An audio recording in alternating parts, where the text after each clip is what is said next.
Hello everybody, my name is Luis David Arreto Montiel. I am a student of University Secar. Well, today we go to talk about the compares.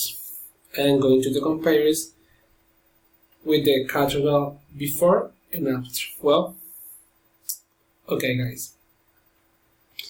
As you can see the picture, look at the picture before and after.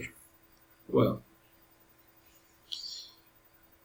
the cathedral painting is a bit better as it is today. We can also see that before it was not as pretty as it is today. The street was not as tidy as today.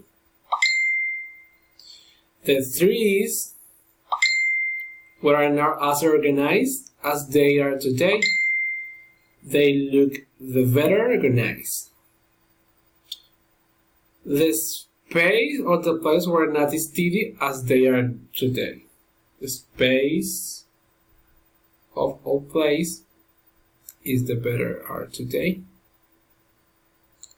Okay guys, this is they are sunshine compares the cathedral of Monteria. Okay, very well, no more. See you later. Thank you so much.